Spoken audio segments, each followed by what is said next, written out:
From South Carolina State University to Wendell Gilliard to Dr. Nancy McGinley to domestic violence, Charleston NAACP Vice President Reverend Joe Darby talks to me one-on-one for a special edition of Quintin's Close-Ups. Let's revisit Tuesday.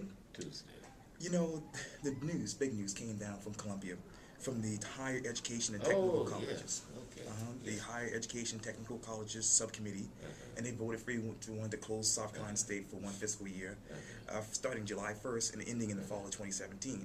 Of course, that particular bill will now head over to the House Ways and Means Committee and possibly the full Senate for vote. And now, just today, the Black Caucus says that they have no confidence in South Carolina State whatsoever. In the meantime, that's true, yeah. In the meantime, the controversy is palpable. People have taken to social media and basically supporting South Carolina State and to voice their opinions about what's going on. Of course, last night, Thomas Elsie, the president, basically said, hey, South Carolina State's not going to close.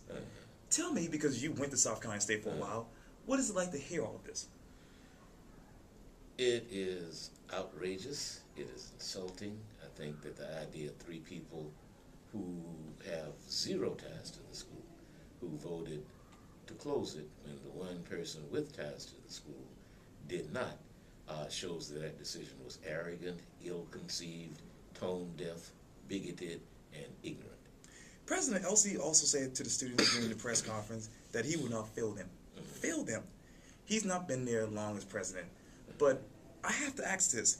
Did South Carolina State's history fail the students, or did Elsie fail the students?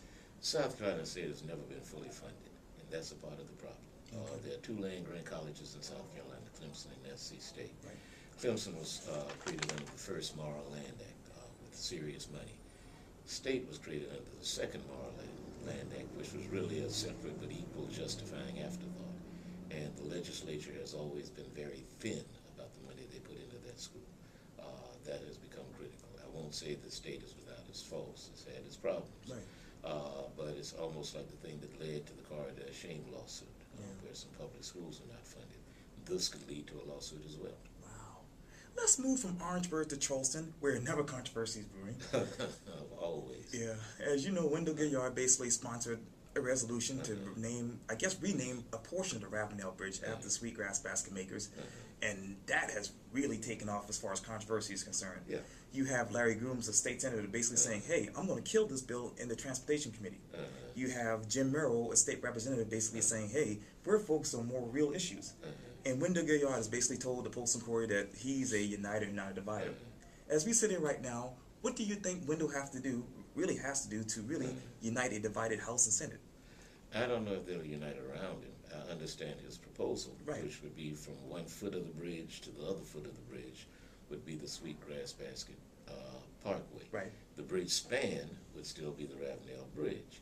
I think that that is a way really to unite, unless you have someone like a Larry Grooms, who is a fan of privatizing public education, or like a Jim Merrill, who chaired the House committee that wants to close South Carolina State. Neither of them have what could generously be called a track record for uniting, so I'm not surprised at how they stand. Let's stay in Charleston because, as you know, Dr. Nancy McGinley resigned in late October after the whole... She was fired. And I was going to, talk to me more about that. That's not a resignation, that's a firing. They asked for her to resign. They worked out a way of getting as much, as little into the media as a result as possible, and that's the nature of that resignation. She was fired because she championed diversity, and the Charleston County School District has a horrid track record when it comes to diversity. The majority of the board just voted to fire someone that she had hired, contracted with to enhance diversity. The thing that led to her quote-unquote resignation was that whole stupid watermelon incident that outraged some parents at one of the whitest schools in Charleston. So I think that speaks for itself. The lady did a good job while she was here. It's a pity she's gone. And McGinley later had a message for the Charleston County School Board members when she did an interview with Channel 2. She basically said this, quote, victory is in the classroom. That has me thinking, is victory only in the classroom, or is victory in the boardroom? Victory has to start in the boardroom. If you want to look at what has traditionally been one of the biggest problems with the school district, it's been in the boardroom. The funds, the board sets policy, Right. The board sets priorities, and regardless of who's the superintendent, the board has the final say. That's very evident because they just fired a good superintendent. So Okay. victory begins when we go to the polls and elect decent people to the board, not do duplicitous things. Yeah. And you know, Channel 2 also asked Dr. McGinley if she wants her job back. She basically said it's not in the cards. Since it's, quote, not in the cards, what would you like to see in the cards when it comes to the next superintendent? I would like to see a national search by a diverse committee. I would love to see, I know I can't stretch it out for 2 years, but I'd love to see it stretched out past the next election. Okay. So that we can put a few folks off the board who have indicated their willingness to do the wrong thing and try to elect some people who would do the right thing. But I think it needs to be a national search. I have very little confidence in the majority on the board right now, so I shudder to think what they'll come up with in the way of a superintendent. Well, finish these sentences for me. The Watermelon Ridge Road taught you. That not much has changed in South Carolina. Domestic violence has to. Be condemned and stopped. DSS should be. In good hands, since the new boss is one of my old friends. Okay. Yeah. South Carolina roads are.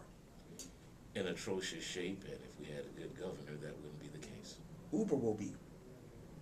In the news for some time to come, probably. President Glenn McConnell is. Interesting. Yeah. Well, Reverend Joe Darby, this is always great. Thank you so much for your time. Thank you, my brother. Anytime. Take care.